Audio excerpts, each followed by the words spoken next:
Alors, bienvenue dans cette capsule. Ici, je vais vous présenter iOS 2, évaluation des stocks. C'est un code de 9 séjour 2 2015, mais ça a été révisé en 2020. Le cas, c'est COMED limité. Donc, ici, on est dans l'enjeu numéro 1.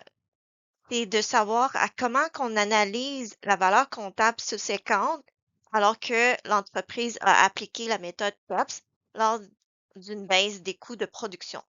Qu'est-ce que la norme a dit? Donc, on va aller voir ça ensemble. Habituellement, un jour 2 InfoFin, on veut quand même couvrir la profondeur, euh, puis que ça devait prendre entre 15 et 20 minutes. Mais pour le stock ici, ça devrait prendre en bas de 15 minutes. Alors, à commencer, voici la mise en situation. Ici, en avril, le coût de la fabrication par bouteille chez Comed avait baissé. C'est passé de 3 à 2,50 donc une économie de 50 sous par unité.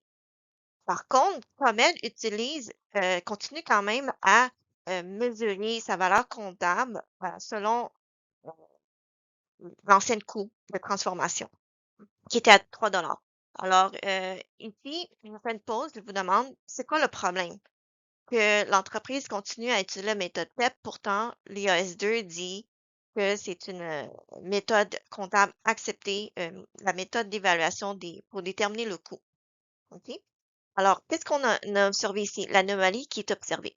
Le stock au 30 septembre 2019, le stock de produits finis s'est affiché à 786 contre 393 000 au 31 décembre 2018.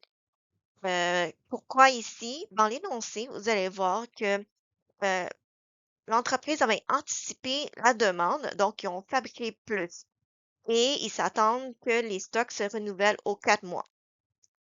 Qu'est-ce qu'on peut en déduire ici? Je fais pause. Donc, je vous explique. En fait, IAS2 dit que oui, tu peux déterminer ta valeur comptable des coûts de stock selon la méthode PEPS ou le prix de détail. Ici, on est en PEPS. La méthode est bonne. C'est pas un problème. Les stocks se sont renouvelés aux 4 mois. Donc, ça veut dire que le coût qu'ils ont déterminé il y a voilà 4 mois à 3 ben, tous les stocks sont vendus. Et donc, IAS2 dit que euh, la méthode d'évaluation initiale des coûts, faut tout calculer le coût de transformation que ça reflète la réalité du processus interne. Alors que ça veut dire que le 3 c'est désuet. La méthode de calculer le coût de transformation selon PEPS, le 3 n'est plus bon. Donc, il faut le calculer maintenant à 2,50 Comme conséquence, qu'est-ce que ça a eu? C'est que le stock au bilan est surévalué parce qu'il repose toujours sur le coût unitaire obsolète de 3 OK? Parfait. On passe au suivant. Alors, ici, comme je vous ai expliqué tantôt, c'est que le comportement opérationnel des stocks, c'est que le délai de rotation, en raison de la forte demande, le stock de produits finis se sont renouvelés à tous les 4 mois. Donc, les anciens stocks se sont tous écoulés. Ça a été fabriqué à 3 donc, on estime qu'au 30 septembre, ils ont tous été vendus. Donc, c'est le premier entrée, premier sorti. Et donc, le coût réel des stocks maintenant, au 30 septembre, c'est seulement composé de nouvelles stocks produits finis, donc le coût de transformation qui était 2,50 Alors, qu'est-ce que la norme a dit? Le paragraphe 10 de IAS2, ça dit le coût réel, le coût initial, le coût de transformation. Donc, le coût des stocks doit comprendre tous les coûts d'acquisition et de transformation. L'évaluation doit refléter la réalité économique des coûts qui ont été engagés.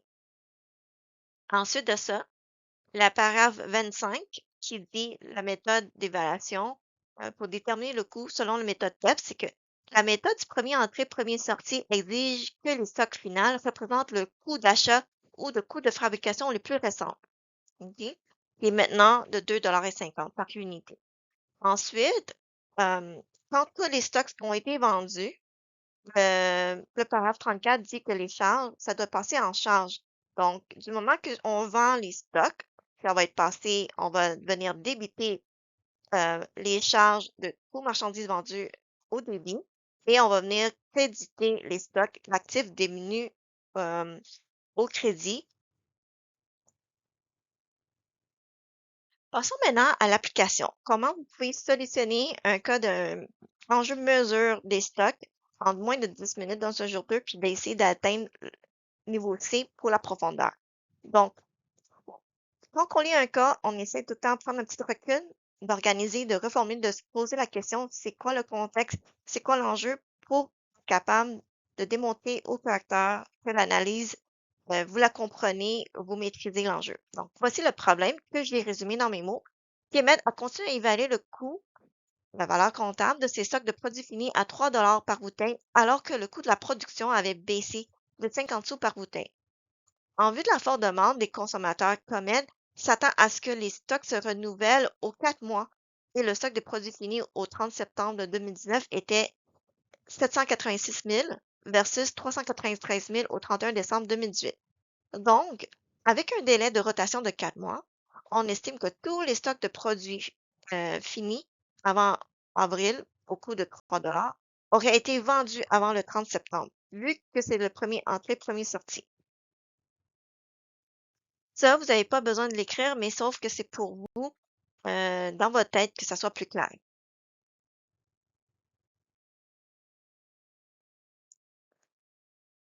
Ensuite de ça, je vous laisse poser la question, c'est quoi les paragraphes que vous avez besoin euh, d'utiliser pour analyser. Donc, ici, on commence avec qu'est-ce que l'IAS2 est dit.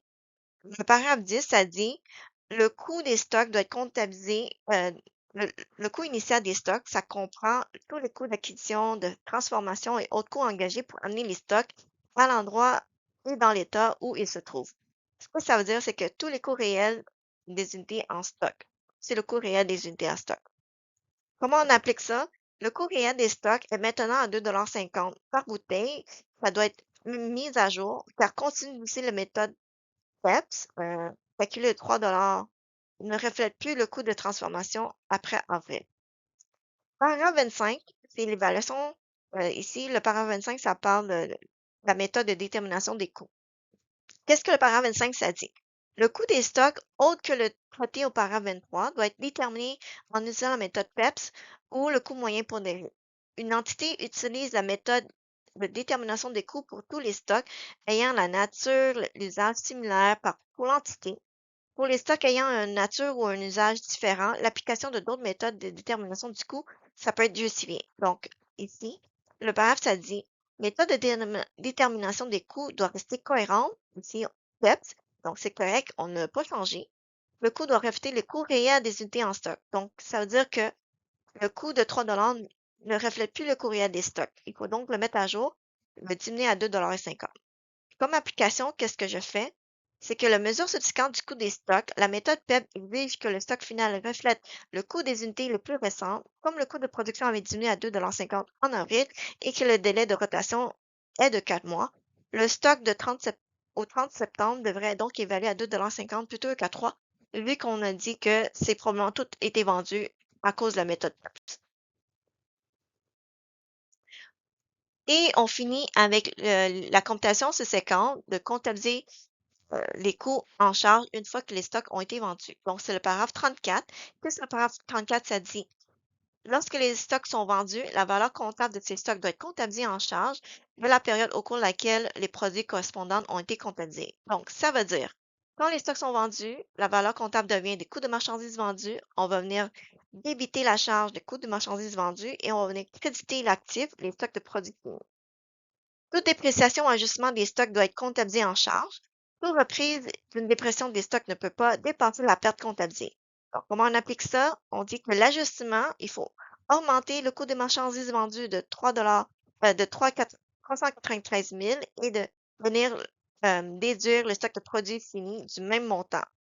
Conclusion, je dis le stock doit être évalué à 2,50 $, le coût le plus récent, le coût réel de transformation, ce qui impose de réduire le stock de 3,93 $ en ajustement. Il faut venir augmenter la charge de CMV. Après 4 mois, on suppose que ces coûts-là de transformation de 3 ils ont tous été vendus puis ne reflètent plus la réalité.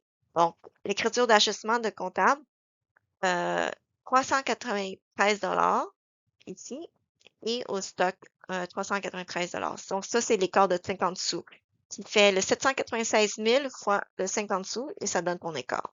Et voilà, ça met fin à notre capsule.